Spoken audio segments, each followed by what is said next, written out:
los que van a ser coequippers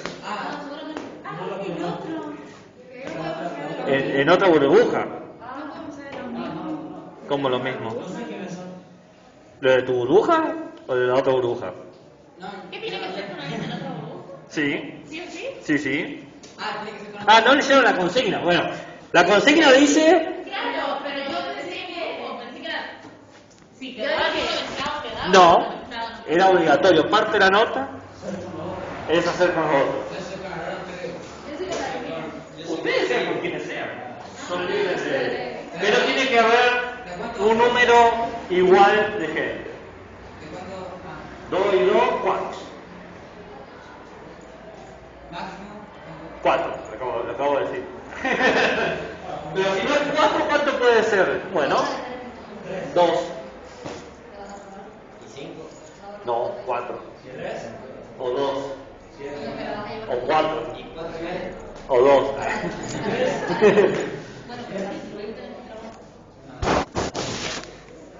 ¿Estamos en sintonía? Bien. Igual la clase que les traigo hoy es una clase particular. Ustedes van a tener el goce, el éxito, el orgullo o el sufrimiento de tener esta clase que es media rara, una clase un poquito rarita. Pero veremos. Lo que sí puedo agregar es que esta clase es así de rara, ya veremos por qué. La semana que viene exposición y la otra semana picnic. Picnic en el cuarto B. Exposición. No han leído la consigna, básicamente. ¿Es por qué? ¿Leíste todo? Porque al final dice exposición. Y hasta te dice el tiempo que tenés. Así de loco estoy. ¿Usted lo ha leído? Está. ¿Que yo me estoy quejando de usted? ¿No? Vamos a tener poco tiempo. Vamos a tener poco tiempo. Bueno. No importa, no se preocupen. Total, eso solamente representa el 70% de la nota del año, ¿sí? Quédese tranquilo. Que no pasa nada. Y encima nos toca solamente el martes. La otra semana que venimos tenemos. ¿Cómo? La otra semana que venimos. El lunes es feriado, entonces el lunes no. En una hora hacemos maravilla. Vos quedate tranquilo que. ¿Cuántos grupos supone que van a haber? 5. Entre los 30. 6. Son media hora, 5 minutos. Te quedan 15 minutos para paviar. 15 minutos para que nos miremos las caras. Técnicamente es posible que ocurra, son 2 chirolas aparte. Pero es fácil, lo hace muy fácil. El que expone aprueba y el que no expone desaprueba por no haber expuesto. me parece que es lo más justo.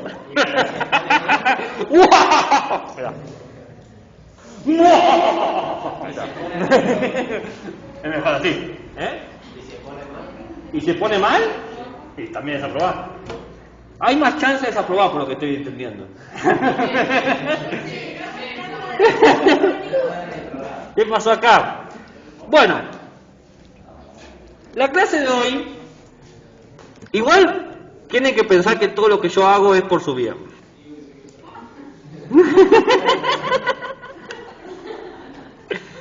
La risa maquiavélica, ¿viste? Hoy voy a hablar de 2 cosas, pero lo primero que voy a hablar es de Adrienne Cécile Rich. ¿Alguien la conoce?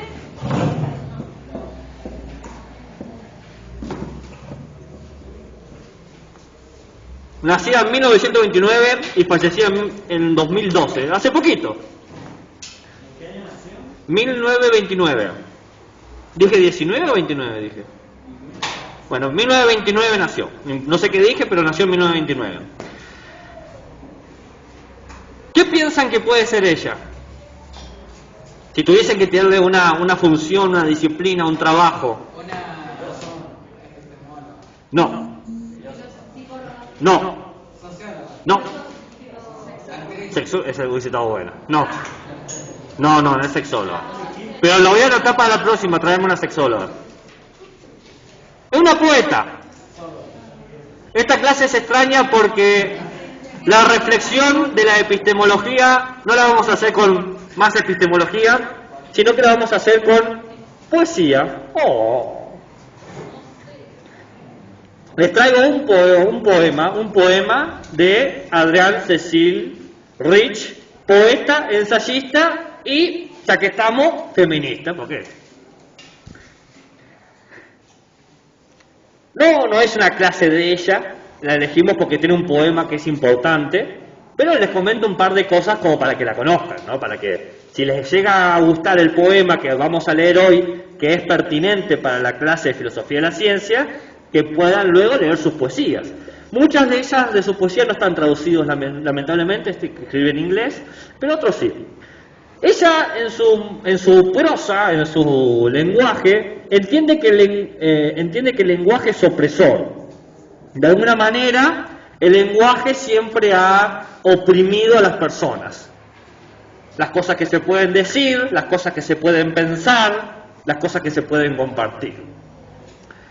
Ella acuñó un término que se llama continuo lésbico, no importa para lo que es la poesía, pero les comento para que sepan sus ideas, ¿no?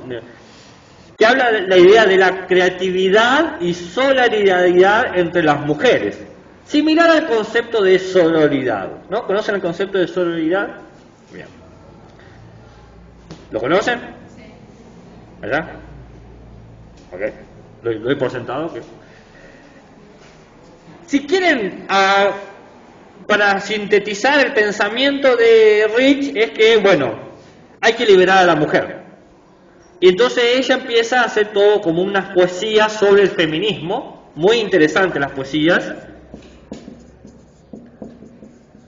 que la idea es ser libre de cualquier factor y quebrar todo lo que oprima tus derechos. Esa es como, si tuviésemos que hacer como un gran dibujo de qué habla la poesía de Rich, es de eso. Obviamente, nosotros no somos literatos, esta no es clase de literatura ni de poesía, así que no vamos a ocuparnos de eso. Pero se los presento porque para que sepan, existe esa persona que hacía esas cosas. Nosotros vamos a ver hoy, como una pequeña chapa, un poema que se llama Poder, así se llama el poema, Poder. Es un poema que se escribió en 1974 y apareció en un libro, en el libro de colecciones de poesía, que no lo encontré traducido yo, de 1977, me estoy quedando sin batería, de 1977, que se llamaba, el libro donde apareció este poema, El sueño de una lengua común. Vieron que yo hablaba de que ella criticaba el lenguaje como opresor, entonces un lenguaje que no oprima, que sea común a todos. ¿El poder cuándo? En 1944. 74. El poema Poder es de 1974 y apareció publicado en un libro de 1977 que se llama El sueño de una lengua común. ¿Por qué nos interesa este poema? ¿Por qué este poema y no otro? Bueno, porque es un poema dedicado a Marie Curie. Un poema dedicado a la 2 veces ganadora del premio Nobel en 2 disciplinas distintas, la grande, la imponente, la gigantesca Marie Curie. Nacida en 1867 y fallecida en 1974. La única persona hasta ahora que ha ganado 2 premios Nobel en 2 disciplinas científicas distintas. Nadie más que ella lo ha hecho. Entonces, es una persona relevante para él. Tan importante es Marie Curie que en la Convención de Física Cuántica de 1919, donde se juntaron todos los grandes científicos, era la única mujer. No, era la única mujer que habló. La única que participó en ese congreso. Y está ella sola. De los grandes científicos, o sea, no estamos hablando de los estudiantes que fueron a escuchar, estamos hablando de la gente que estaba ahí presentando sus trabajos. Y bueno, La foto es icónica, ya la conocen. Si no, se las mando después. Está Einstein y está al lado, está ella, pero también está Bohr, está Schrödinger, están todos los grandes científicos, ¿no? Entonces, no estamos hablando de una improvisada. Estamos hablando de alguien de peso. El poema se llama El Poder porque habla del poder de las mujeres. ¿Bien? Pero no cualquier poder de las mujeres. Habla del poder de las mujeres en las ciencias. Pero no habla solamente del poder de las mujeres, del poder de las mujeres en la ciencia, sino que también habla del poder de la ciencia, indistinto de quién sea la persona. ¿Bien? El tema central es el poder, pero es representado mediante una persona poderosa que es Marie Curie, que casualmente es mujer. Entonces, el poder aparece... Ya les voy a leer el poema, les estoy como haciendo la previa para que podamos entenderlo un poquito. Después voy a leer el poema completo, quizás 2 veces, y después, como por oraciones, lo vamos a analizar. ¿Bien? Entonces, el poder, en tanto que produce la verdad, ¿no? El poder de la ciencia es que conoce cómo es el mundo, ¿bien? Pero el poder también que produce falsedad, porque la ciencia también ha producido estereotipos. Por ejemplo, en una época se utilizó la ciencia para justificar que los hombres negros y las mujeres negras eran razas inferiores, ¿no? ¿Sabían eso? Que se utilizaba una pseudociencia para decir por qué los ascendentes africanos tenían que ser esclavos porque eran más parientes del chimpancé que del humano, ¿no? Entonces, la ciencia produce verdad, pero produce falsedad. Ahí está su poder, ¿bien? Y este poder se ejemplifica, el poder de la ciencia, el poema lo que hace es ejemplificar el poder de la ciencia con la resistencia de la feminidad. La resistencia femenina. ¿Por qué? Porque retrata la fuerza que tiene que hacer la mujer en un mundo, en una comunidad rodeada por valores de hombres para poder entrar. Toda la resistencia que se encuentra y la fuerza que necesita, el poder. Marie Curie no hay 2, hay una sola.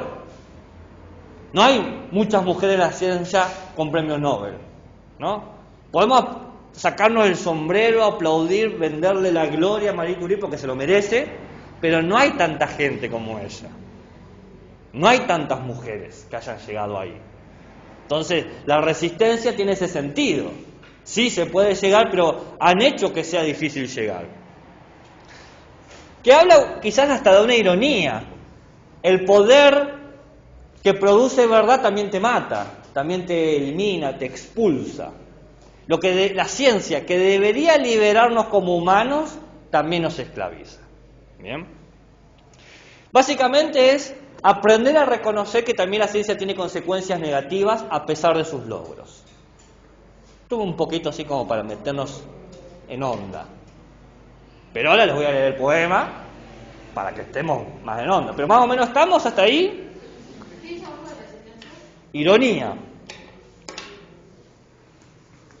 Bueno. Vamos a leerlo. Viviendo en los depósitos de tierra de nuestra historia. Hoy, una retroexcavadora divulgó de un costado de tierra desmoronado una botella de ámbar perfecto. Una cura centenaria para la fiebre o la melancolía, un tónico para vivir en esta tierra los inviernos de este clima. Hoy leí sobre Marie Curie. Debe haber sabido que sufría de enfermedad por radiación, su cuerpo bombardeado durante años por el elemento que ella había purificado. Parece que negó hasta el final el origen de las cataratas en sus ojos, la piel agrietada y supurante de la punta de sus dedos, hasta que ya no pudo sostener un tubo de ensayo o un lápiz.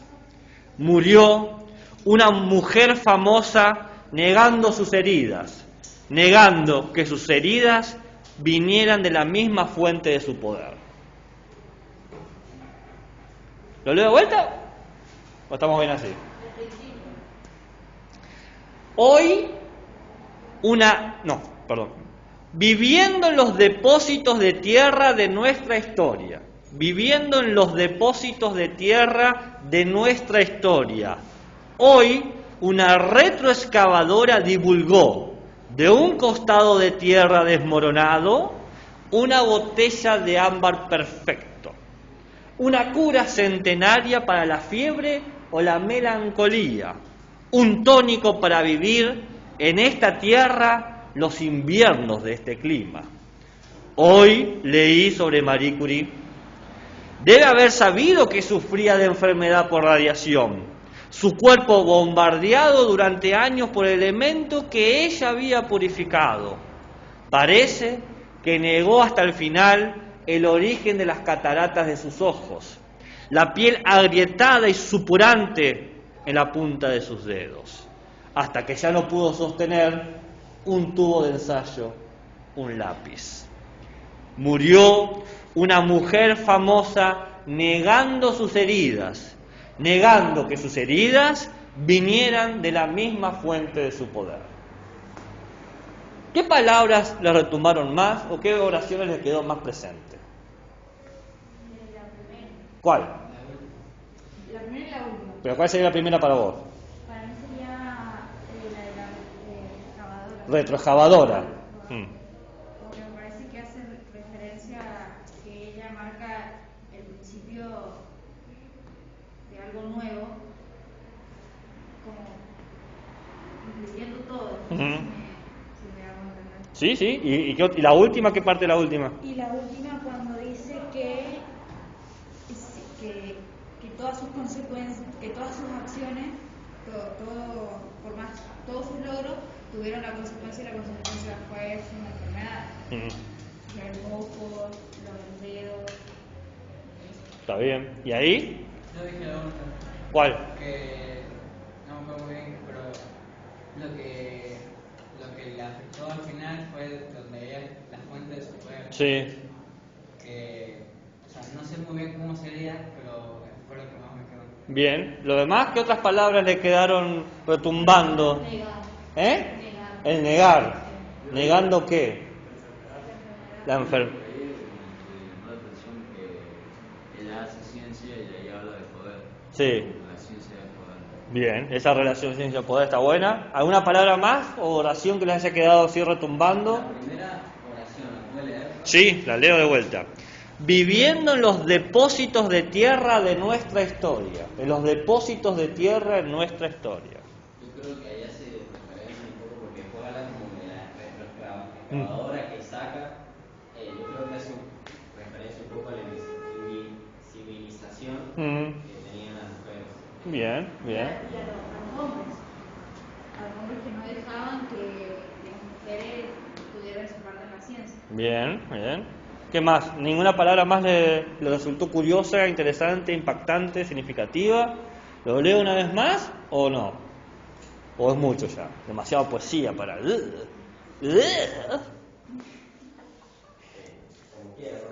A mí no me molesta leer. A mí el poema me parece muy lindo. Yo pensé que al principio cuando decía que en los depósitos de tierra se hacía referencia al primer laboratorio que había nacido en A ver, ¿por qué? Bueno, en la película decía que ella estaba en una bodega, no sé, Ya, sí. entonces pensé que por eso, porque ese lugar lo mostraba muy viejo, muy sucio, que Está buena. estaba abandonado, entonces dije, capaz que están empezando por ahí porque ahí fue donde empezó Marie Curie. Es interesante la reflexión, pero recordad que la película es del 2000 y pico, y este problema es de 1974. Por eso del Claro, pero es interesante la relación, no es mala, ¿eh? No es mala.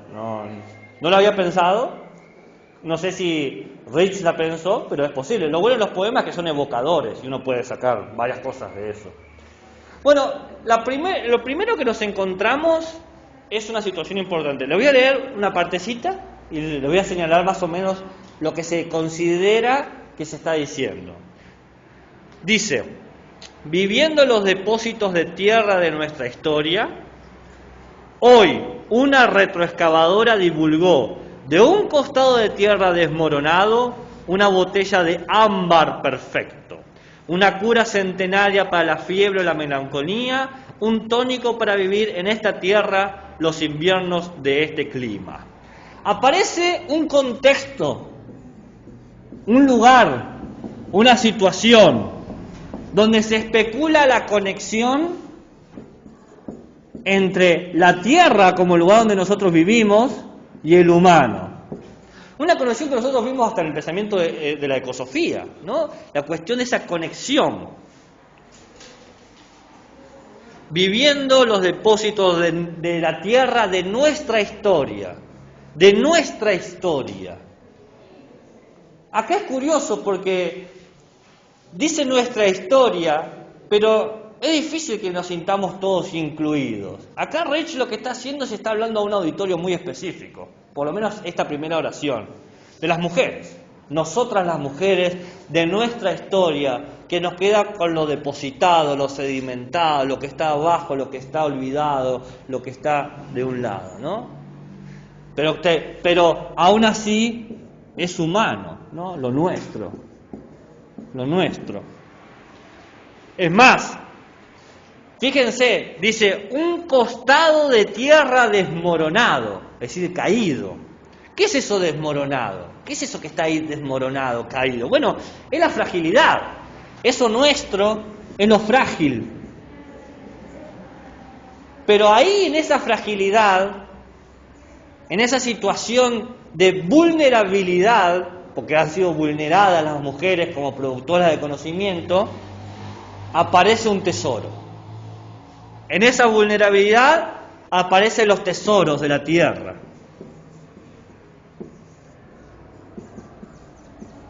¿Qué aparece?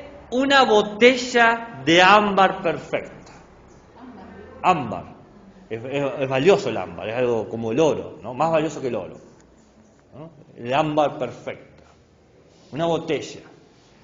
La cuestión de la tierra es que los materiales con los que se estudia la radiación salen de la tierra, tenías que minar todas esas partes. Ese tesoro es como una reliquia. Pero no... Dijo que dentro de la vulnerabilidad aparece un tesoro. Inclusive expulsando y llevando al límite a ciertos sujetos para que no produzcan conocimiento, colocándolo en lugares donde dice acá no se va a conocer nada, esos sujetos producen conocimientos tan relevantes que se merecen 2 premios Nobel de la Academia. O sea, lo que se le dice tiene mucho peso simbólico, está cargado de imágenes. Pero esta primera parte no se sabe qué es ese tesoro. Se sabe que es un tesoro, pero no se sabe qué. Se especula. ¿Será una cura? ¿Transformará la melancolía? Dice, ¿una cura centenaria para la fiebre o para la melancolía? No se sabe. Es algo poderoso, pero no se sabe por qué. Un tónico para vivir. ¿Para qué es esta reliquia que hemos encontrado? Esta idea que se especula sobre la vida, sobre la melancolía, sobre la fiebre, muestra algo de la ciencia. La ciencia no solamente te cura un mal, sino que te puede hacer mejor la vida. Te puede mejorar nuestra vida. Porque dice, para vivir en los inviernos de este clima, ¿no? Para vivir el invierno, para vivir en las condiciones más duras usamos la ciencia. Nos tenemos ropa, tenemos calor. O sea, la ciencia no solamente cura, sino que mejora. Te está presentando una situación, una historia compartida de dolores y expulsiones y una historia de trabajo. Excavar es muy difícil excavar, no es fácil. La tierra no se abre sencillamente. Y cuando la tierra se abre sencillamente, corre porque te va a tragar. O sea, cuando la tierra dice, bueno, me abro, ¡boom!, caíste. Entonces, es muy difícil el trabajo de la retroexcavadora, es un trabajo de maquinaria industrial muy laborioso. No es un trabajo sencillo, no es algo que se resuelve inmediatamente. ¿Se entiende? Pero también tiene esa cuestión de nuestra historia, de nuestro pasado, las raíces que están en lo profundo, ¿no? Hay un juego de símbolos acá muy fuerte en pocas oraciones. ¿Estamos hasta aquí? Y encima, yo les dije que dice el contexto, porque ¿saben qué dice? Dice hoy. Vieron que la palabra dice literalmente hoy, porque habla del presente, dice hoy, ahora. Esto de lo que estamos aquí. No estoy hablando de algo que ya no tiene influencia, estoy hablando de que ahora me está atravesando. Y si no te queda claro, lo repite por segunda vez. En la siguiente estrofa dice, hoy leí sobre Marie Curie. Debe haber sabido que sufría de enfermedad por radiación. ¿Eh? Un poema que se puede leer cuando quieras, sin embargo va a tener una misma repercusión. Claro, el símbolo tiene esa fuerza. Debe haber sabido que sufría de enfermedad por radiación, su cuerpo bombardeado durante años por el elemento que ella había purificado, el radio, que ella lo que descubrió es el radio. Estudiar el radio sin tener conciencia de la radiación la llevó a ella a morir por eso. ¿Sabían que los cuadernos de Marie Curie no se pueden leer? O sea, no los puedes leer a menos que tengas protección, porque por 300 años vas a seguir siendo radiactivo, lo lees y te vas a morir. Es una locura eso. Pero ves, se reafirma el hoy, se reafirma el presente. Y se reafirma la conexión entre la botella, que representa ese tesoro, Marie Curie, la poderosa, la científica, y nosotros. Hoy leí sobre Marie Curie, ¿no? Esa conexión de ese presente compartido. Y se señala un doble sufrimiento en ese hoy. ¿Puedo borrar? Se señala un doble sufrimiento.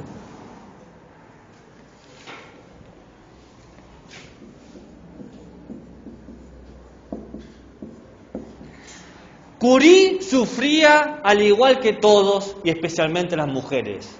Por ser humana, Curie sufría, como todos nosotros sufrimos. Y por ser humana de género mujer, sufría también, ¿no? Curie sufría como todos.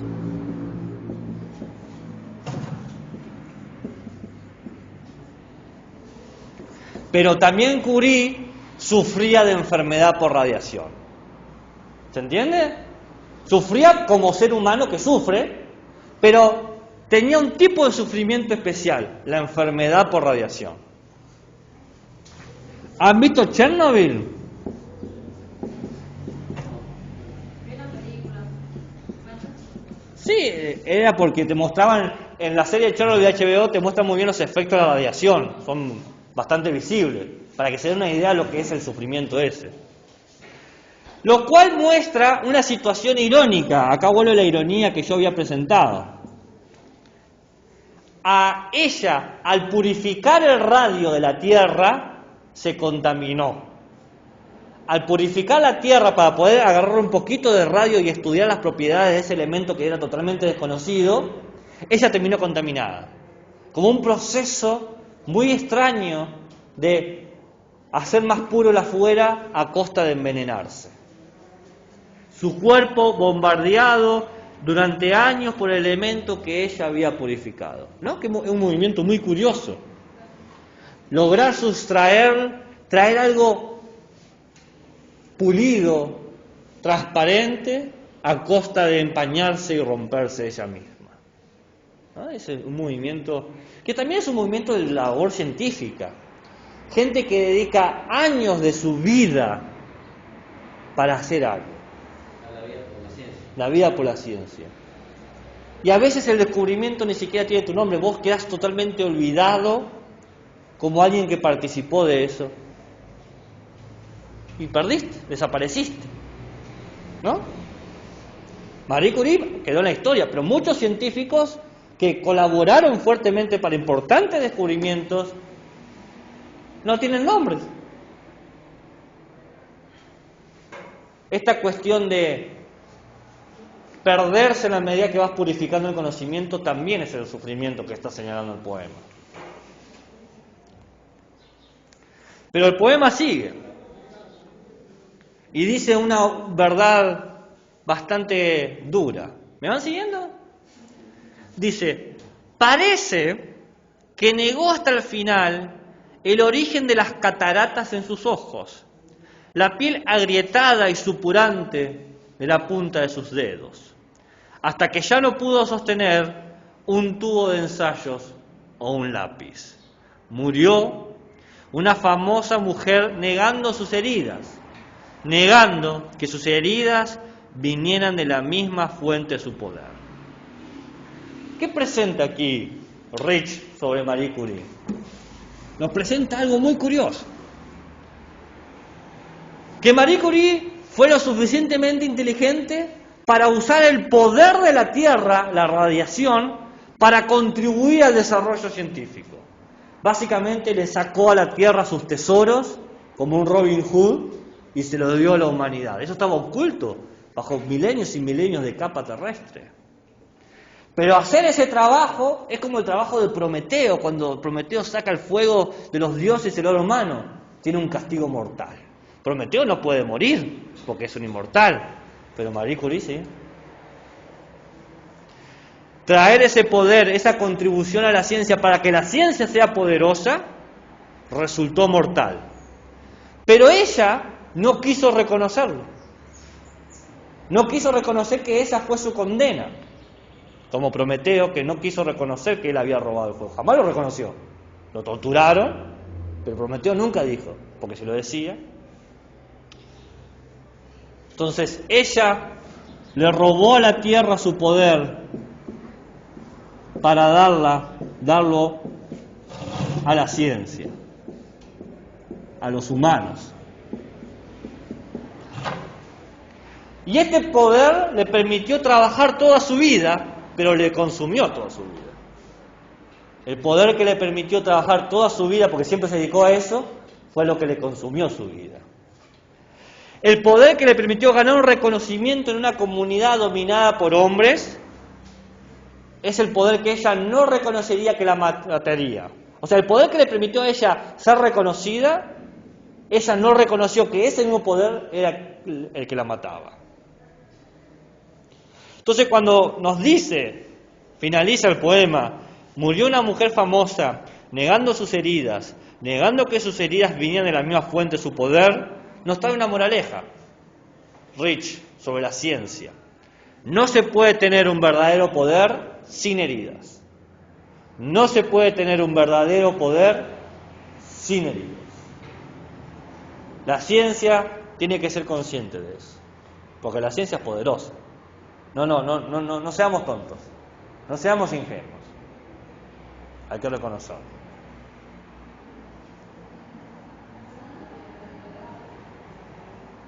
Bien, ¿qué les parece el poema? ¿Qué les pareció el poema y el texto? Ah, ¿viste? Rich no se dejaba las cosas a la suerte. ¿Qué más piensan? ¿Le da algo para pensar? ¿Les gusta, no les gusta? ¿Les parece una pérdida de tiempo? ¿Qué hace un poema acá en epistemología? No tiene ningún sentido. Ya no sabe qué hacer, profe. No, está bueno. El poema te muestra lo malo de la ciencia, o sea, las consecuencias que tiene. Sí, pero también te muestra lo bueno. Robo la tierra para darle a la ciencia, ¿no? Esa actitud. Sin el fuego nosotros no viviríamos. Sin este poder, sin el poder del conocimiento de la radiación, muchas de las cosas que vivimos hoy en día, olvídate. Microondas, olvídate. ¿Qué estabas por decir? No, que está bueno que el poema sirve para... es como que es tan simple, pero esconde un montón de cosas que pueden analizarse. Creo que sirve para explicar bien todo esto. Bien. ¿A los demás qué les parece? ¿Habían escuchado una vez habían leído una vez a Rich, a la poeta Rich? ¿La conocían? ¿A Marie Curie la conocían? ¿Habían leído poemas sobre ciencia alguna vez? Hay muchos poemas sobre ciencia. Este es uno de los más lindos. Hay otros también, ¿no? Borges escribió también varios poemas sobre ciencia. Si les quieren algo más local. Pero me parecía bastante revelador, porque habla de esta frágil relación que tenemos los humanos con la ciencia. Tenemos poder, pero al mismo tiempo somos vulnerables. Entonces tenemos que ser conscientes del poder que genera la ciencia, porque también nos puede destruir. O sea, todo el mundo en el que vivimos es gracias a esa inmensa maquinaria que es la ciencia que nos permite beneficiarnos, pero esa inmensa maquinaria también es fría y cruel y nos puede exterminar. Si hay un riesgo de extinción humana, es gracias a la ciencia. Y si hay una oportunidad de salvarnos, también va a ser gracias a la ciencia. Lo cual eso genera esta ironía, esta situación incómoda. ¿Vamos a hacer como Marie Curie y no vamos a reconocerlo o vamos a reconocerlo? Bueno, quería iniciar la clase con eso, con un pequeño poema.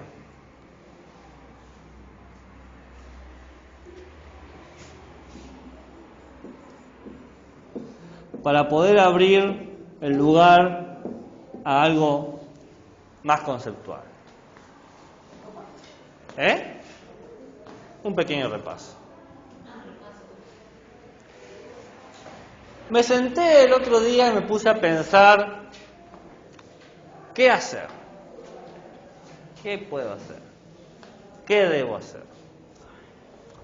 Entonces me puse a ver qué cosas vimos nosotros.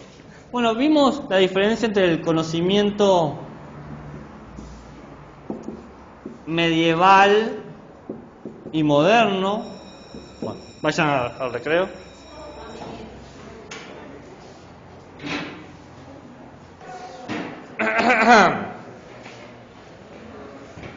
Los temas que hemos estado viendo a lo largo del año fue diferencia entre conocimiento medieval y moderno, los ídolos de Bacon,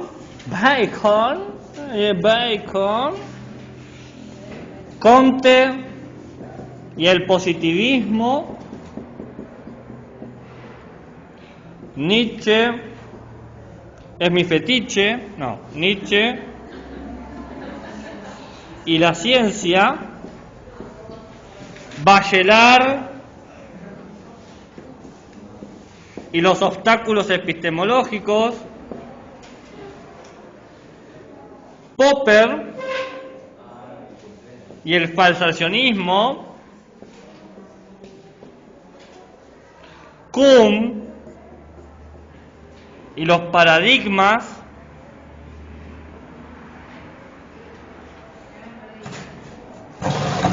Graf y las epistemologías feministas,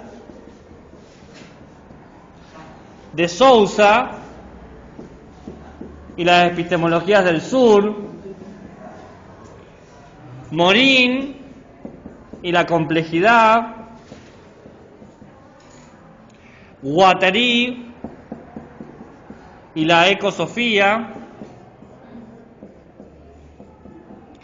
Hanson y la carga de la visión, Bunge, la ética en la ciencia, y eso es cierto. Y bueno, y Esther Díaz la semana pasada. Entonces, como verán, el espectro es amplio. Como verán, se han dado muchas cosas. Como verán, han aprendido mucho, sí. ¿Qué más? ¿Cuál es la consecuencia de todo esto? Se puede tomar mucho. Como se dio mucho, se puede tomar mucho. No hace falta, no se moleste.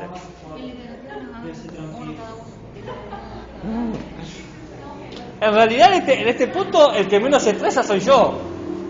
Siempre hay una curva cuando se da clase.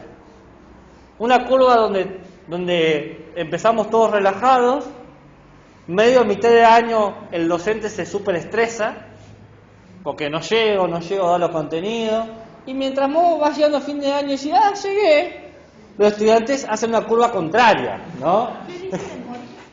Va así, y octubre empieza la curva ahí enorme, así, esa cosa. Complejidad. Entonces ahora es común que ustedes empiecen a ponerse estresados, tanto había que preparar, tantas cosas había que saber. Y yo en realidad, ya está. Porque saben, el viernes pasado terminé de dar todo el programa. todo el programa. Lo que me habilita a mí a evaluar todo el programa. Entonces cuando me preguntan, profe, ¿qué es lo que va? La respuesta va a ser todo el programa. ¿Por qué? Porque lo di. Di todo el programa.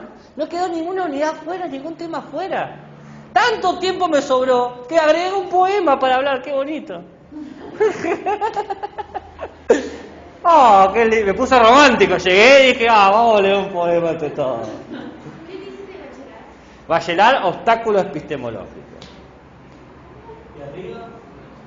Uno esperaría que con los nombres ya podrían escribir lo que sigue, porque es un listado. Igual ahora lo voy a explicar uno por uno, por lo menos hasta que toque el timbre. ¿A dónde? Arriba de bachelor. Nietzsche, ciencia. Entonces, la interactiva puede tener todo esto y un poema encima. Analiza el siguiente poema.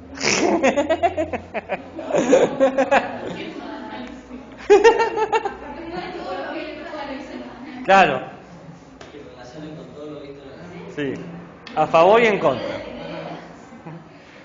Ideas hace mucho que no tengo, ¿eh? Pero siempre tengo un poquito de maldad. No ideas, pero no maldad. ¿Sigue con la idea de la alumna? ¿Cuál? La que dijo en la clase de los bares. ¿Pero cuál de todas? Esa. ¿De tomar a la burbuja lo que no vino? Sí. Está buena esa idea. Me muero cuando la escuché. Está como genial. O sea, le tomo a ustedes todos los días que no estuvieron presencial. No. Esta- Lo mismo dije yo cuando escuché. Pero está buenísima. Sí, lo mismo, pero te querés matar.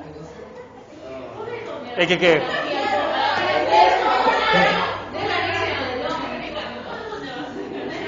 ¿Qué les pasa? No me digan que no han escuchado las clases y esas cosas. Ah, sí. Yo ya lo sé. Yo ya lo sé. Así que. ¿Están listos? ¿Cómo para qué? Para rendir ahora mismo. Saquen una hoja, punto 1. Ustedes se ríen, pero lo he hecho.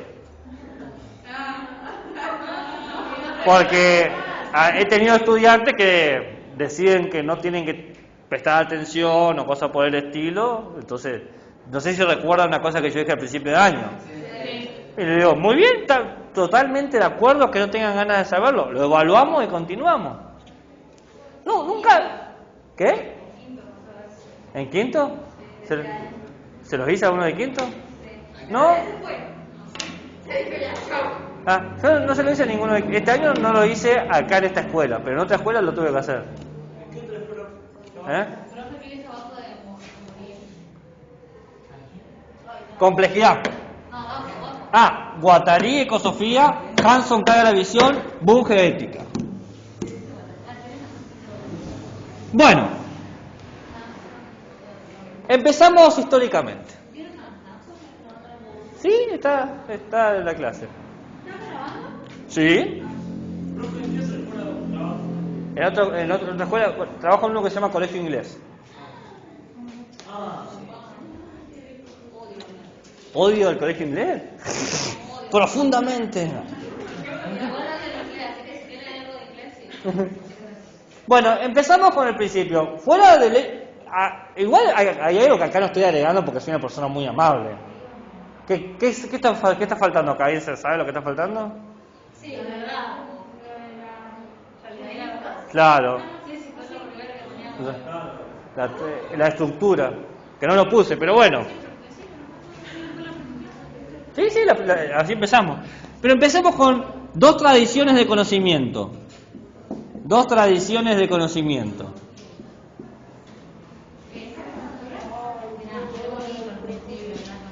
Conocimiento medieval versus conocimiento moderno.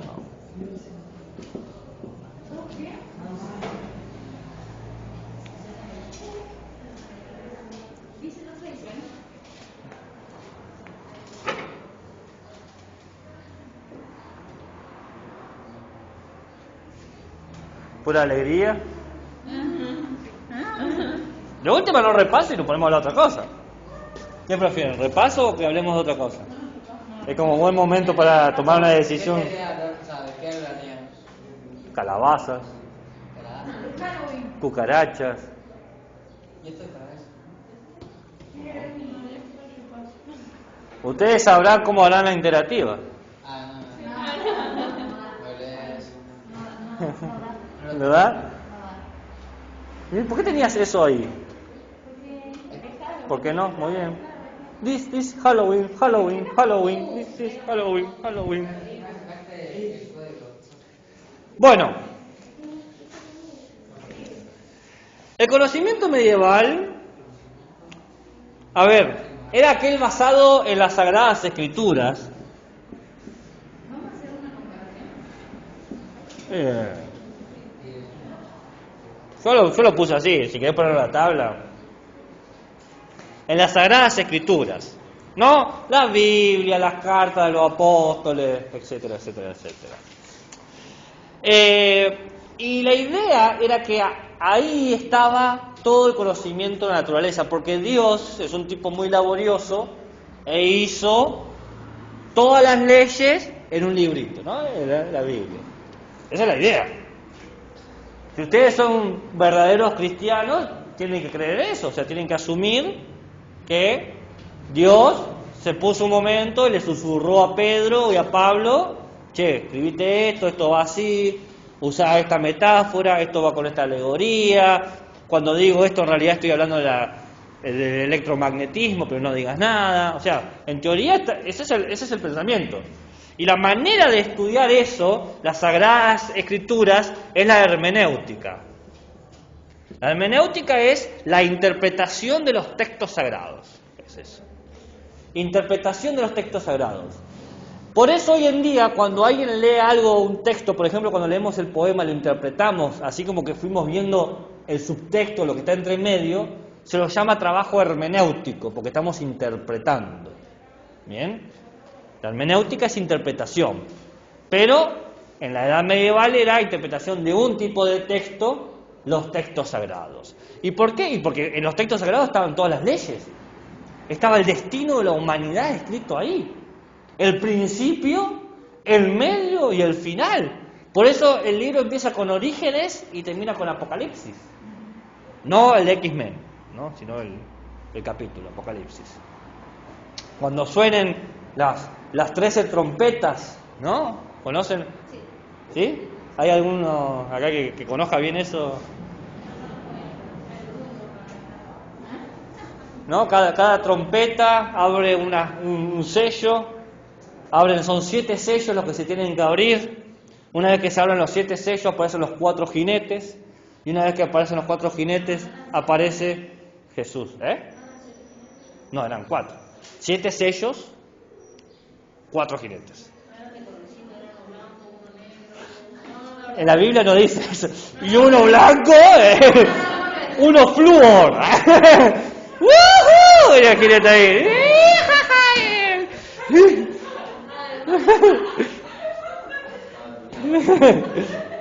No sé cuál le leíste vos, Biblia para el siglo XXI se llama.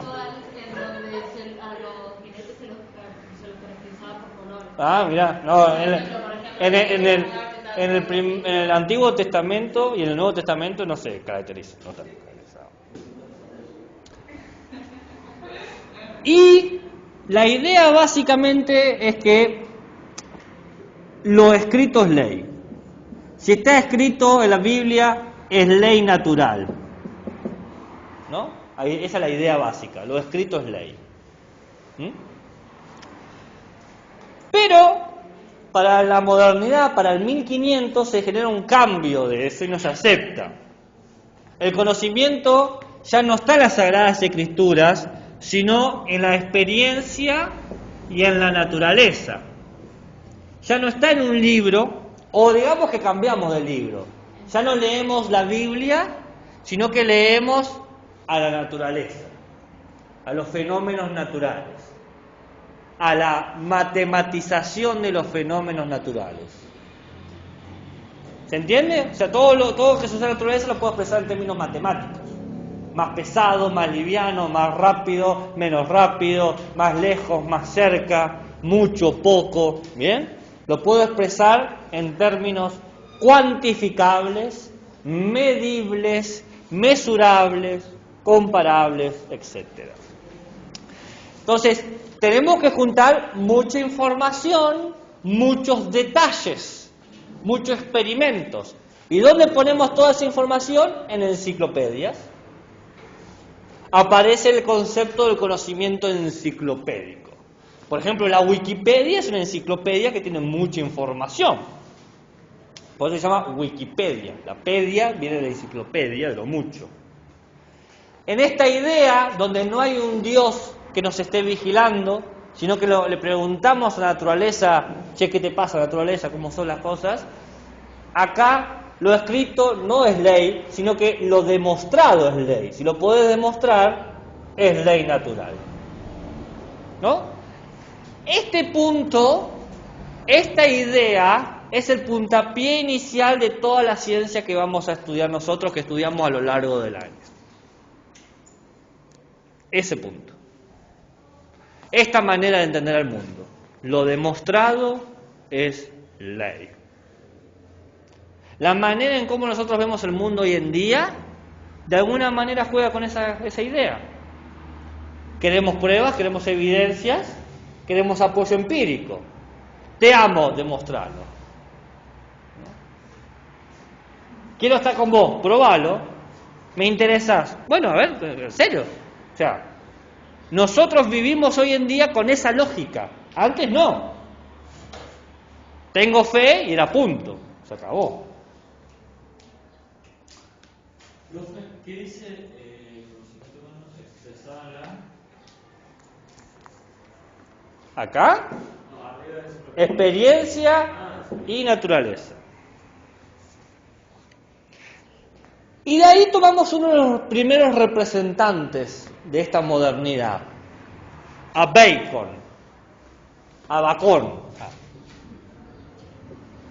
Bacon, que nos trae un libro y una idea muy interesante que son las de los ídolos. No la de los babasónicos, el tema del ídolo. ¿Conocen ese tema, el ídolo? Sino que Bacon dice que la mente humana tiene ciertos prejuicios. Dice, prejuicios propios de la mente, que la mente construye o que vienen con la mente. Los ídolos, que son 4. El ídolo de la tribu, el ídolo de la caverna, la palabra me está saliendo. El ídolo del teatro y el ídolo del foro. Todos estos ídolos básicamente están señalando que el científico hace ciencia de manera sesgada. Es decir, no puede evitar imponer su manera de creer las cosas. Dice, no nos es posible desembarazarnos de estas falsas apariencias. No podés, por más que quieras no podés. Entonces Bacon agarra esta idea de ciencia, la ley lo demostrado, y le agrega algo que nadie se le había ocurrido: la comunidad. Necesitamos trabajar en conjunto para poder evitar reproducir prejuicios. Yo me doy cuenta cuando te equivocas, te digo, hey, te estás equivocando, y vos te das cuenta cuando yo me equivoco y me decís, hey, te estás equivocando.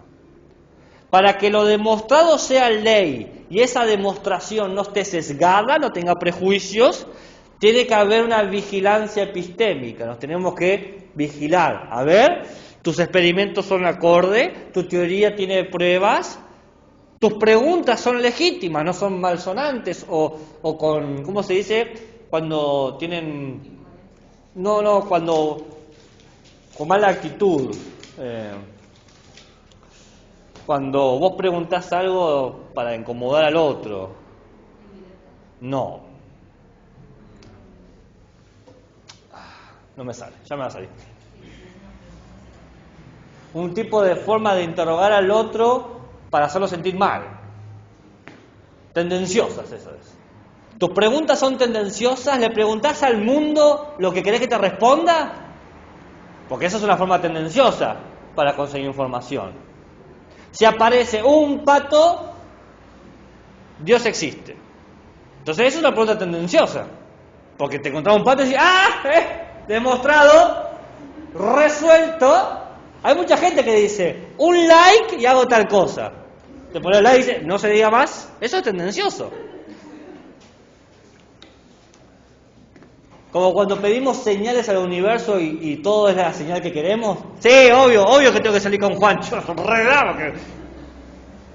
Estaba caminando y pasé por J Pizzas. Y dije, J Pizza, a Juancho le gusta comer pizza, empieza con J, da para eso.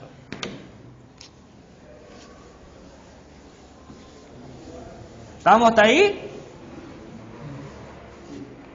¿Estamos con Juancho? Después vimos las consecuencias de esto con Comte, con el fanatismo de la ciencia, el positivismo y el cientificismo. Son dos ideas distintas, pero que tienen una pequeña conexión. El positivismo cree que no hay otra verdad que no sea la científica. O sea, la máxima verdad es la científica. Y la única forma de actuar es la técnica.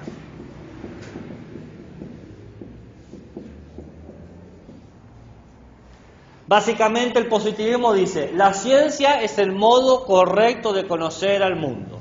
No hay otra manera correcta de conocer. La ciencia es objetiva porque solamente se basa en hechos, dice el positivismo. La ciencia es neutral porque no tiene valores, dice el positivismo. La ciencia es progresiva porque mejora a los humanos, dice el positivismo. ¿Bien? Es la tecnología. ¿Y Ariel dice? La máxima verdad es la científica. Eso dice el positivismo. El cientificismo, bien, es la fe ciega en la ciencia para todo lo que es el humano. La única forma de que el humano viva bien, mejor, etcétera, es con la ciencia. La ciencia vino a salvar el mundo. La ciencia es la respuesta de todos los males. Gracias a la ciencia somos felices. Gracias a la ciencia somos bellos. Gracias a la ciencia somos exitosos. El cientificismo es como la religión de la ciencia.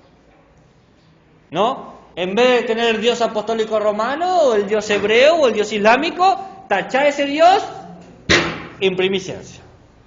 ¿A quién adoramos? A la ciencia. ¿A quién le rendimos pleitesía? A la ciencia. ¿A quién les pagamos nuestros tributos? A la ciencia. ¿Cuál es el lenguaje que usamos? El científico. No hay otra forma de entender el mundo que no sea ese. Eso es el cientificismo, el que hace de la ciencia un acto de fe. La ciencia que es dogmática, que no es crítica. ¿Bien? El positivismo y el cientificismo están muy cercanos, pero no son necesariamente lo mismo. Hay muchos positivistas que no son cientificistas. Es decir, que creen que la ciencia es lo mejor, pero no creen que sea lo mejor. Es decir, es lo mejor que podemos producir porque somos seres imperfectos. Pero la ciencia no es 100% buena. Es distinto. Otros dicen, la ciencia es lo mejor y nada más que lo mejor. Lo único mejor. Nada mejor que la ciencia. Insuperable. No hay manera que se logre romper a la ciencia. ¿Se entiende?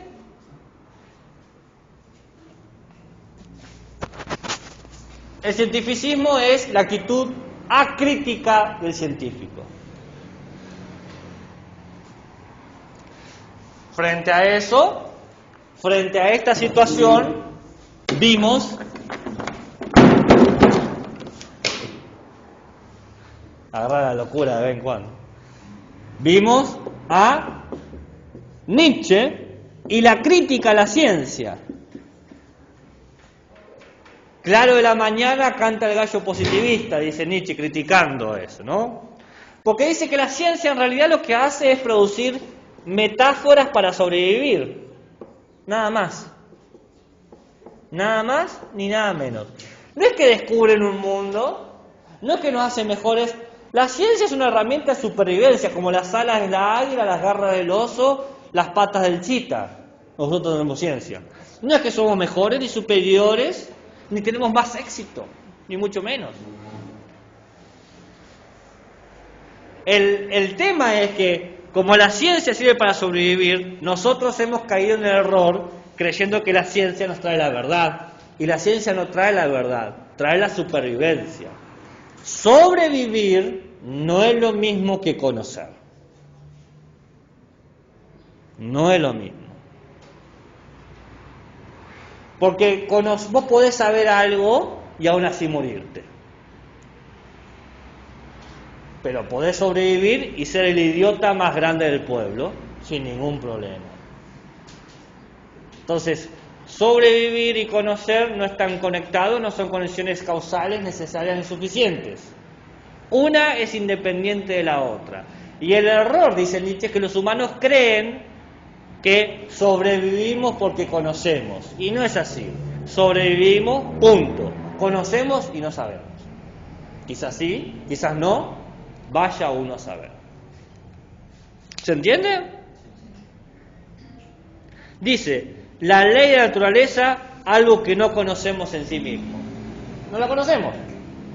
Es conveniente pensar que hay leyes porque nos ayuda a sobrevivir. Te reconviene. Es como cuando te conviene creerte que vas a lograr porque te hace sentir más seguro para hacer algo. Pero que vos lo vayas a lograr, vos no lo podés saber. No importa que vos te sientas 100% seguro, podés fracasar igual.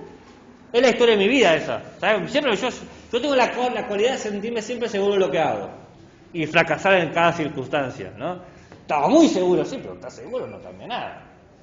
Pero sabía que iba a decir que sí, y bueno, vos sos un gil, ¿qué querés que te diga? Bueno, Nietzsche nos dice eso, son unos giles, ¿qué querés que te diga? ¿No? Se para ante la humanidad y le dice, qué papelón haber creído eso.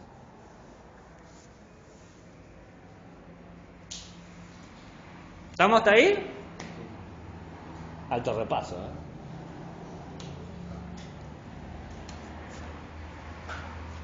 ¿Paro o sigo?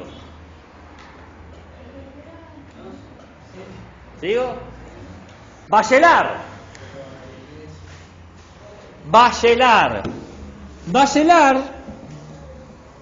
No es que algo va a llegar, sino bachelar, ¿no? Nos trae una idea similar a la de Bacon con los ídolos, pero actualizada al siglo XX, siglo XXI, con la idea de obstáculos epistemológicos.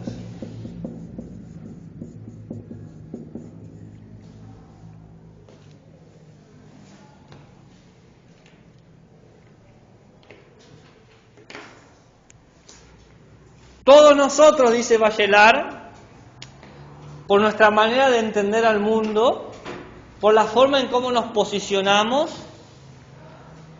las creencias que tenemos, el tipo de relaciones que producimos, las cosas que hemos estudiado, la manera en que investigamos, vamos descubriendo partes del mundo, pero al mismo tiempo creando dificultades. Obstáculos, esa es la palabra. Cosas que nos impiden avanzar. Es decir, el científico, para poder investigar al mundo, tiene que creer que el mundo es de cierta manera. Es muy útil eso, para entender lo que está haciendo. Por ejemplo, un biólogo o una bióloga ve al mundo en código de lo que está vivo, de cómo se reproduce, cómo evoluciona, cómo se adapta. Y si se encuentra con algo que parece no reproducirse, no adaptarse, no evolucionarse, va a decir, me equivoqué en algo. Va a decir, me falta encontrar lo que es la realidad. Entonces va a investigar. Pero hay cosas que por más que vos quieras verlas en términos biológicos, no se traducen a términos biológicos. Les doy un ejemplo. Los cristales. Los cristales crecen. Los cristales se adaptan. Los cristales parece que se reproducen, pero nadie diría que el cristal es un ser vivo, pero cumple con todas las condiciones de los seres vivos. Entonces, si soy un biólogo, me voy a ver obligado, si creo en lo que estoy diciendo, en que esto es un ser vivo. Y dice Bachelard, ahí hay un obstáculo epistemológico.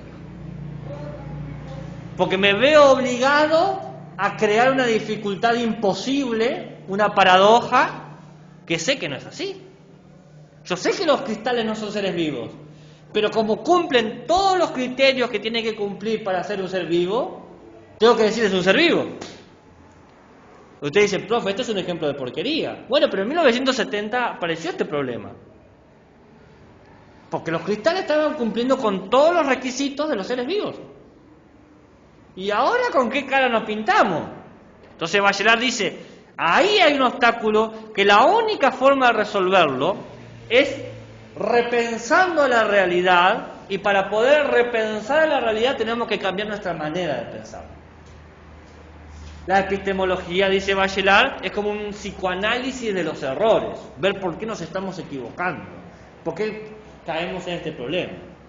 Entonces en la década de 70 aparece un hermoso concepto que es el ARN mensajero. Ah, caray, los cristales no tienen ARN mensajero. Ah, pero para poder pensar eso tuvimos que cambiar la idea de entenderlo vivo. Porque al poner el concepto de ARN mensajero, ok, sacamos los cristales, nos sacamos un problema. Pero ¿sabés que perdimos también los virus? Porque los virus no tienen ARN mensajero. Ah, pero los virus parecía que estaban vivos. Entonces perdí algo y se generó un nuevo obstáculo. Y así avanza la ciencia, venciendo obstáculos, sorteando obstáculos, produciendo nuevos obstáculos. Y ahora hay que meter a los virus en lo vivo. Es un problema actual. Dependiendo a qué biólogo le preguntás, te van a decir, ¿el virus es algo con vida o no tiene vida? ¿Qué creen ustedes? ¿Están vivos o no están vivos los virus? Caramba, no esperaba esas preguntas. Pensaba que sí. Pensaba que sí. Pero si yo digo que los vivos tienen ARN mensajero y los virus no tienen, o cambiamos el concepto, el ARN no cuenta para saber si está vivo o no, buenísimo, vuelven los virus, pero con los virus ¿quién viene? Los cristales. ¿Y ahora qué hacemos con los cristales? Feng Shui hacemos, ponemos las energías así. Tenemos mascotas de cristales, acá está Piedrita, saluda, va a hacer un truco. Miren, no haga nada, sentada, quieta. 3 trucos le enseño. Los virus tampoco. Los virus tampoco piensan. Las bacterias mucho menos. Los gusanos tampoco piensan. Si usamos como criterio para pensar, te quedas con menos cerebro todavía. Las plantas, chao, ¿qué tal? Entonces dice Bachelard, no se trata de que todos adoptemos la cultura de la ciencia, sino que la cultura de la ciencia se permita cambiar, que todo el tiempo tiene que cambiar, porque si no, siempre vamos a caer en los mismos obstáculos, en los mismos errores. Hay que ofrecer conocimientos que sean abiertos y dinámicos, que permitan transformarse, porque si no caes en el error de poner piedras y cosas así que uno diría inertes en la categoría de lo vivo. Si fuesen vivos tendríamos que, qué sé yo, hacer derechos de animales para las montañas o algo así. Es medio loco eso. No sé.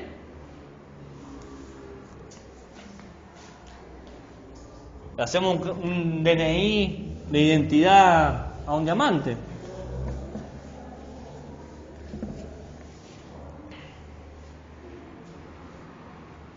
Bueno, cortamos acá porque veo que están quemaditos. Total, mañana seguimos. ¿Mañana seguimos? Sí. Ah. Y si no te clavo el visto, te pongo te clavo el visto, listo. No sé si a alguno les pasó que le mandé un mensaje de te clavo el visto. Sí, y sí.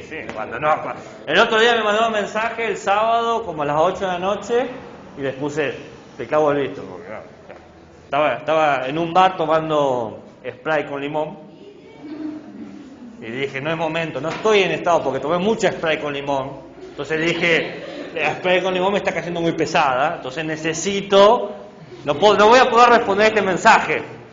¿Vieron cuando tomas mucho Sprite con limón y te cae pesado el limón, principalmente del Sprite? Uno se da cuenta cuando come mucho limón y dice, hay demasiado limón, debería cortar un poquito de agua quizá.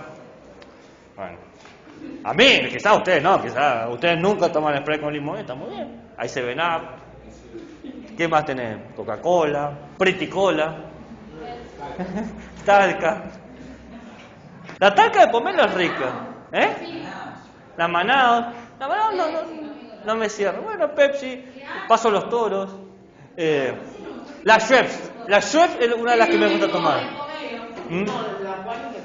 La Aquarius puede ser, pero tiene que estar bien fría la Aquarius, bien fría. Hay una que es gasificada, tipo de frutilla, que es horrible, frutilla y limón. No sé, es como finamente gasificada, es como que lo llevo sin ganas, pero lo venden como finamente gasificada. Cuando uno algo hace sin ganas, le pone fino y queda como, esto es fino. ¿Está probando la de goma esta, una roja o mucha más? Espera que se coma así. Gatorade. Esa. Ah, pero la granadilla es un juego viejo, sí. Es cuando lo único dulce que existía era eso. Bueno. La granadina de Granada solo la empresa en Juan. No sé. Es difícil comer granada. ¿Es fácil o difícil? Fácil, la granada sí lo vas comiendo. No, pero Ah, ya entero. la gente que no sabe comer, yo como con la cara, no con la boca, entierro así. Entonces... Bueno, ¿hasta dónde llegamos ayer? ¿Hasta dónde? Ah, Bachelard, ok. ¿Lo hablamos o lo presentamos nomás? ¿Qué hacen, chabones? ¿Qué hacen por acá? Estábamos acá todos juntos hablando de... Estamos entregando unas cosas de biblioteca. Sí, qué conveniente. Ahora se le dice entregar cosas de biblioteca. En mi época era buscar los ratones, pero está bien, hay distintas formas de decir las cosas. Ya se ha agachado, estoy buscando ratones. Está muy bien.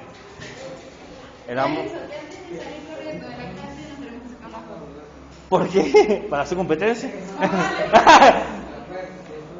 Bueno, entonces antes de salir corriendo, foto. Bueno, entonces Bachelard ya se explicó. Sigo, no. ¿Eso es lo que estoy preguntando? ¿Explicamos un poquito Bachelard? Sí, empezamos y hablamos lo de la cultura de la ciencia social. Claro, la última idea de Bachelard, o la idea quizás más fuerte de Bachelard, es que, dado que la ciencia todo el tiempo está construyendo, produciendo obstáculos epistemológicos, el trabajo de la epistemología es hacer un psicoanálisis de los errores, ver justamente en qué se equivocan los científicos para poder resolverlo. Ahí me acordé, estábamos hablando del ejemplo de los cristales y los virus, de cómo catalogar eso. Entonces, eso no es simple. Pasa que uno cuando dice errores piensa como que hay un estorpe o se equivoca. Estos errores son consecuencias de maneras de ver al mundo, como el ejemplo de los cristales y los virus. La manera de entender a los seres vivos produce obstáculos en el camino del avance de la ciencia, que no se pueden simplemente sortear. De alguna manera hay que eliminarlos, ¿no? Entonces, una forma de eliminarlos, por ejemplo, para poder sacar a los cristales de la categoría de seres vivos, fue proponer un nuevo elemento que los cristales no tenían, un código genético del ARN mensajero, ¿no? Eso fue la solución, muy elegante, por cierto. Es más, le dieron un premio Nobel al tipo que dijo eso. Dijeron, lo solucionó. Pero el mismo tipo, el mismo que ganó el premio Nobel, dice, un momento, quizás, si usamos esto realmente como un criterio, hay ciertos seres que no van a entrar, como los virus. Y ahí se dio cuenta de... Claro, por eso digo, eso hasta ahí había llegado. Por eso dije, ahí me acordé hasta donde llegué. Ahí estoy conectando. Pero no les dije el nombre del científico. Jacques Monod. Y todo esto que les digo está en un libro que se llama justamente Azar y Necesidad. ¿Qué? ¿De qué nos reímos?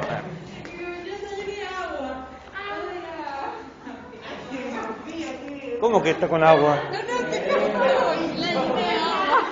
Bueno, dale, anda.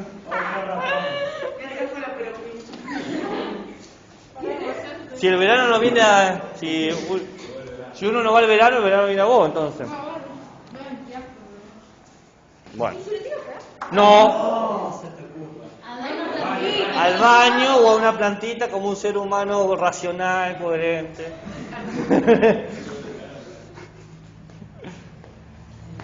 Bien. Entonces, lo que sigue de esto es...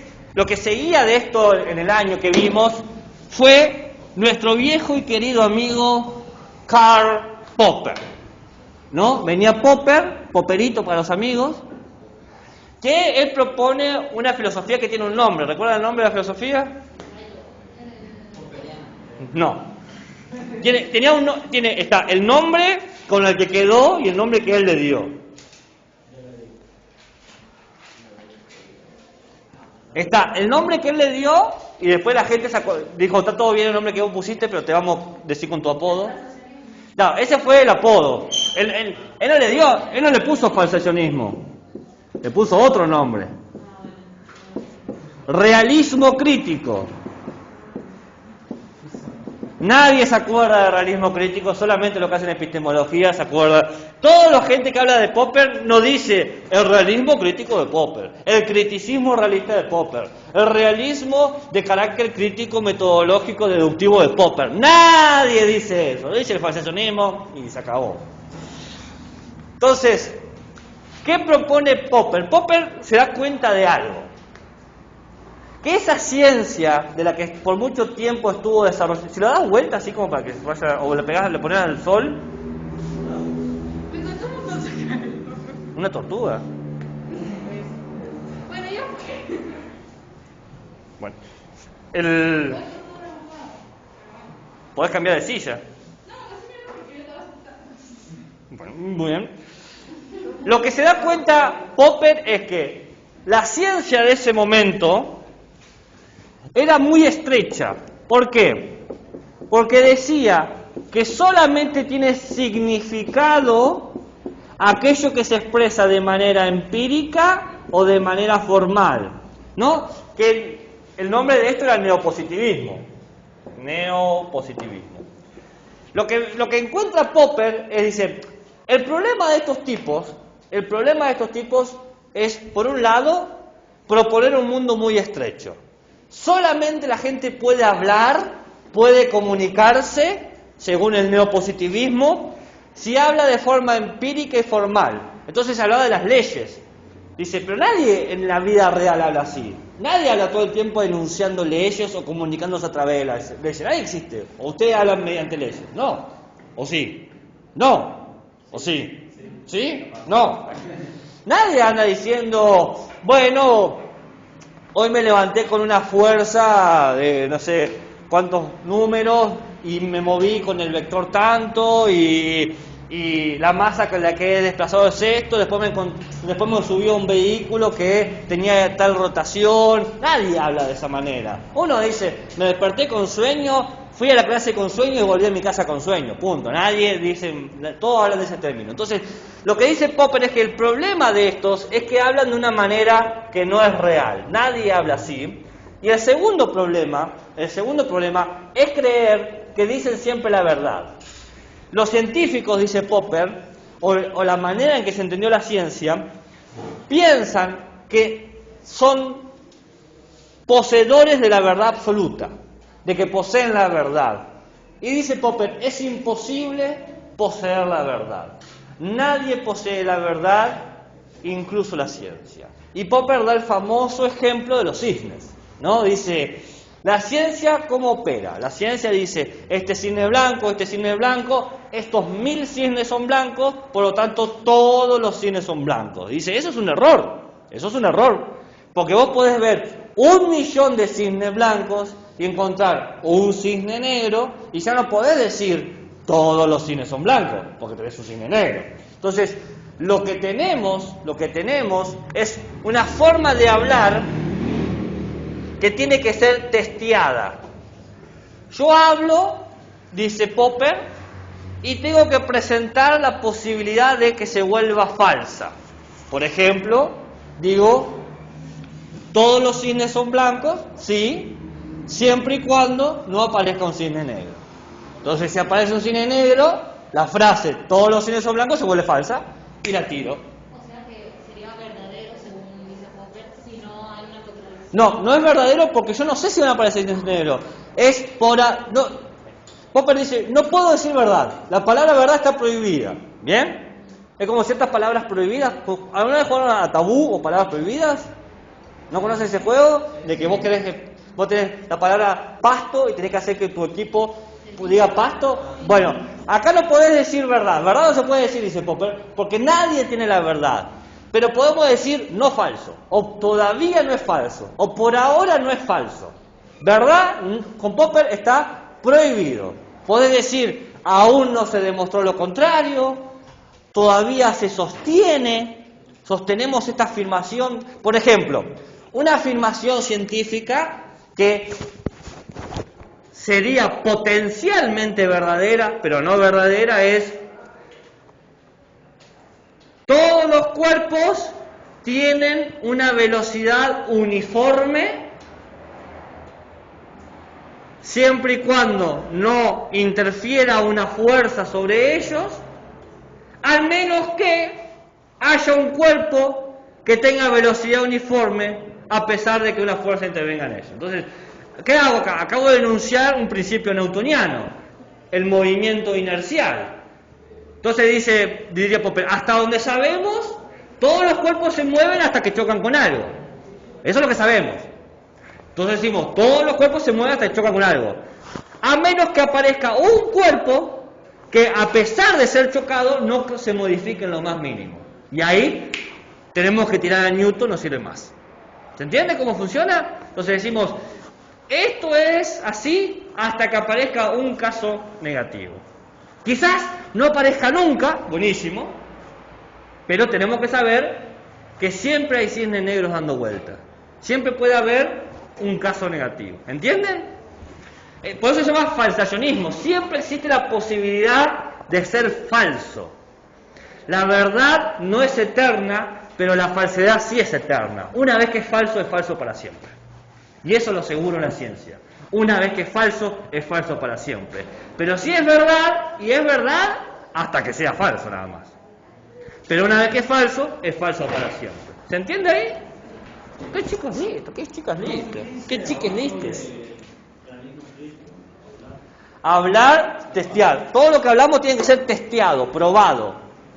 Hacer un test. ¿Ustedes no hacen práctica de laboratorio? ¿No hacen test? ¿No? Gracias a Dios. Ah, bueno. Pensé que sí, así. ¿Hasta ahí estamos? ¿Puedo borrar? ¿Y por ti? ¿También?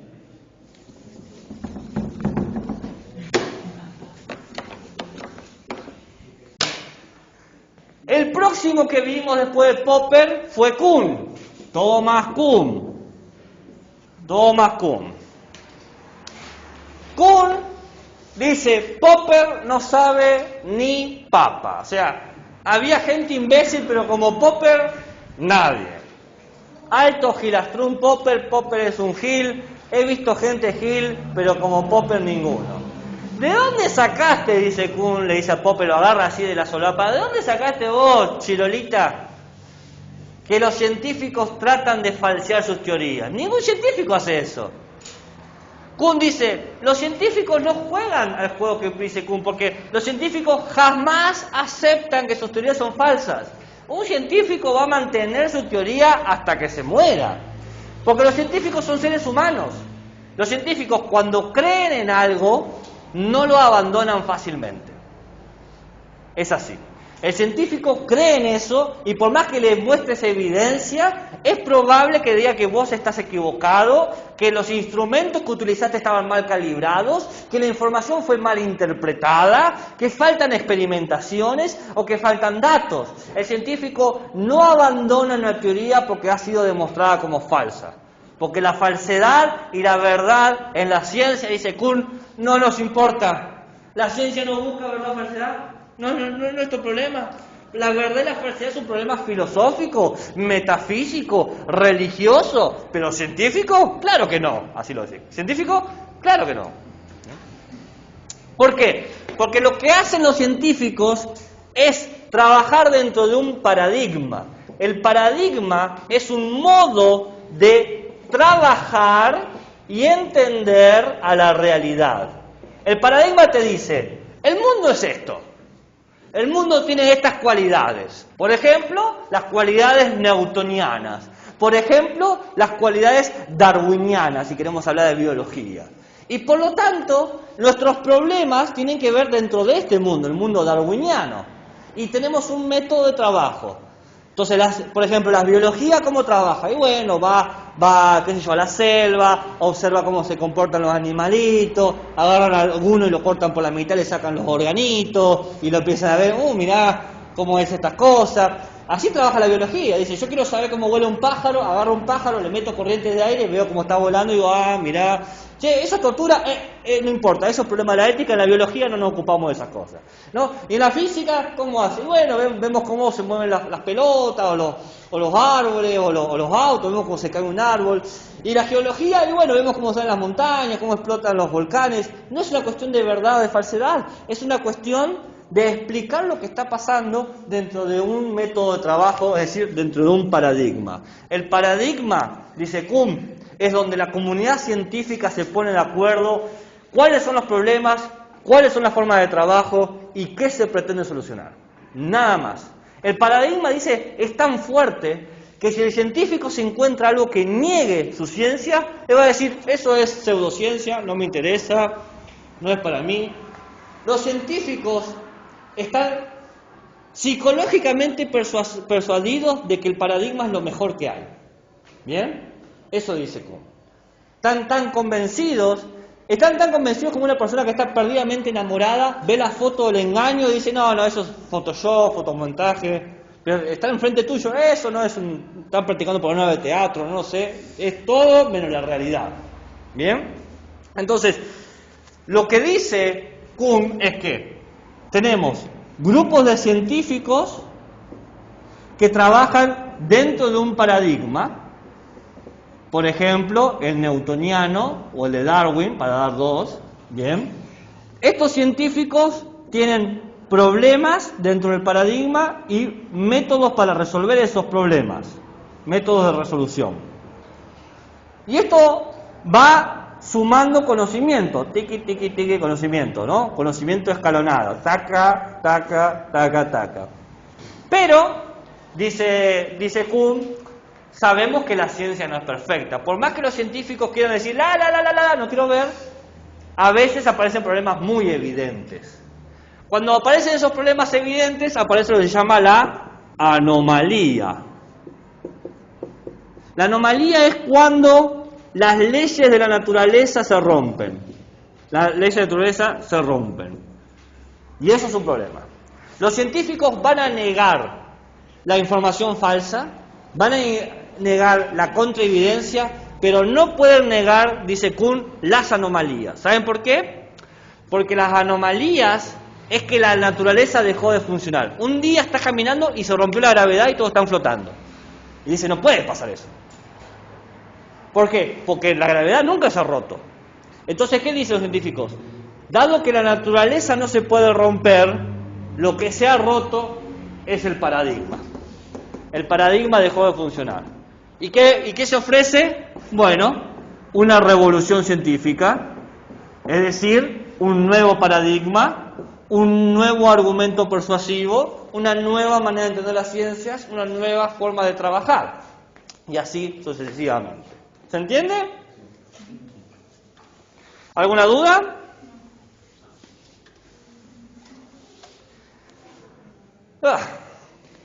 Después de eso vimos las epistemologías feministas.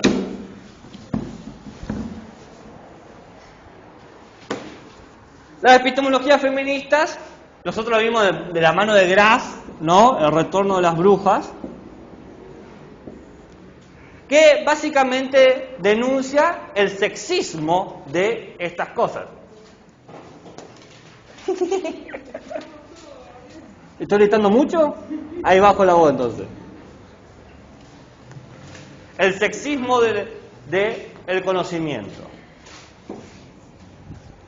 Las mejores formas de entender el desarrollo científico fueron principalmente, las mejores maneras de entender el desarrollo científico hasta ese momento fueron aquellas que, ¿qué hacían? ¿Qué primaban? No.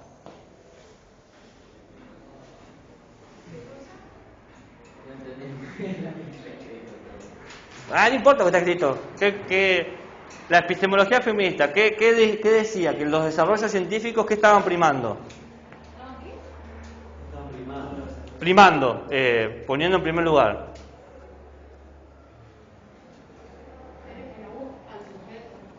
A ver.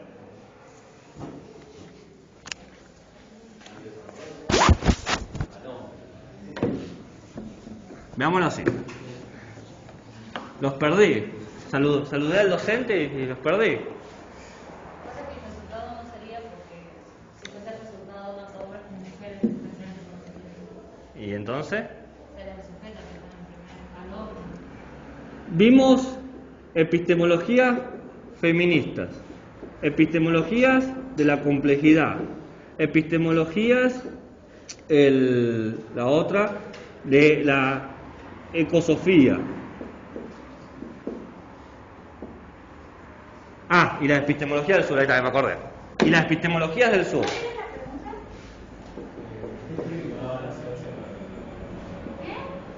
¿Qué estuvo primando la ciencia para las epistemologías feministas? Pero se los presento de otra manera, para que sea más sencillo. La epistemología feminista, la epistemología de complejidad, la ecosofía y las epistemologías del sur, ¿qué hacen?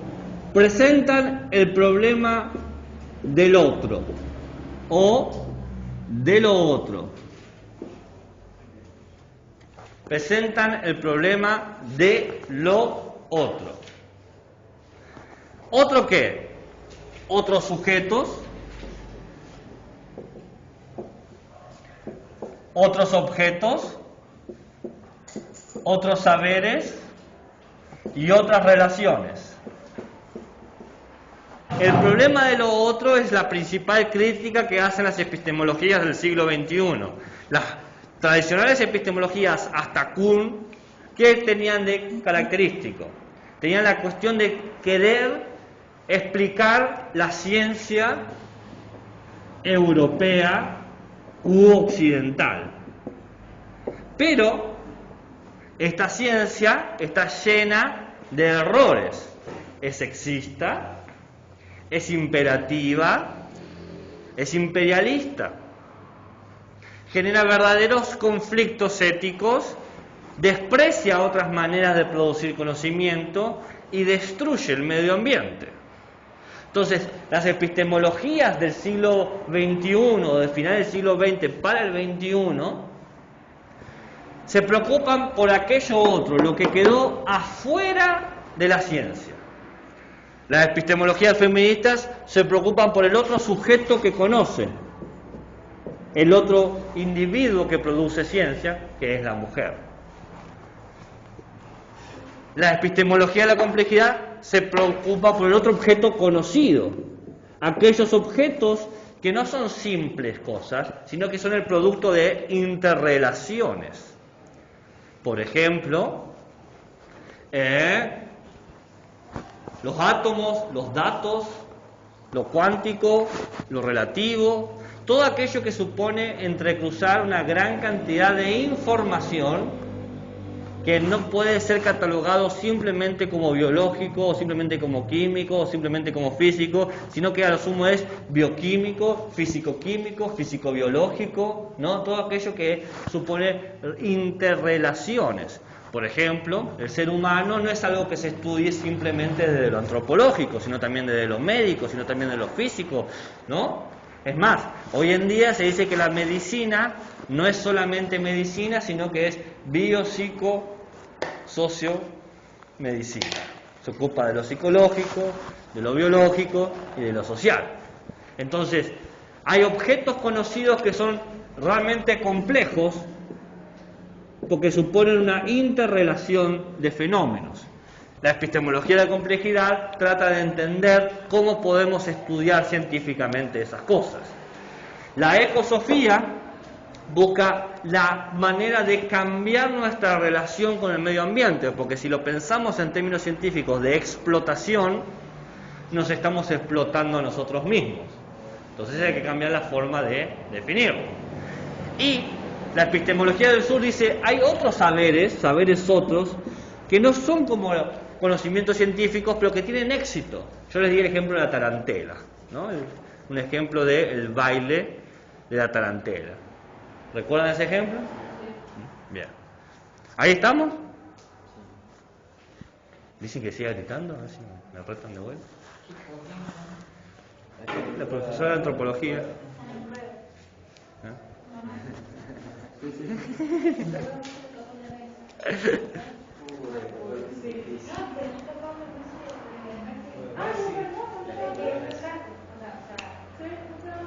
¿Usted dice que deberíamos insonorizar estas cosas? No me dejan gritar. No me dejan gritar. ¿Qué? No me dejan gritar en paz. Y lo último que vimos fue a dos pensadores, Bunge y Hanson. Bunge, que habla de la cuestión ética de las ciencias, de si las ciencias son o no neutrales. Lo que va a decir Bunge es que no son neutrales, que generan valores. Todo el tiempo la ciencia nos enseña una manera de valorar a la realidad, todo el tiempo nos enseña una manera de juzgar a la realidad. Es más, nosotros creemos las cosas que son científicamente comprobadas, entonces estamos todo el tiempo valorizando en términos científicos. Y Hanson nos dice que todo lo que observamos tiene una carga teórica. Todo lo que miramos, lo miramos desde una teoría. Y yo di dos ejemplos. El ejemplo de Tycho Brahe y Boyle, y también el ejemplo de Mariana, ¿era? No me acuerdo. La persona que yo había usado el ejemplo. De si una persona es linda o fea, ¿no?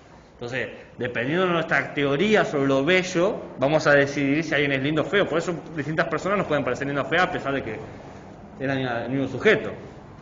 Todos vemos desde una teoría. ¿Ahora sí? ¿Quieren decir? Eso es todo. ¿Qué dice el profe de carga viral?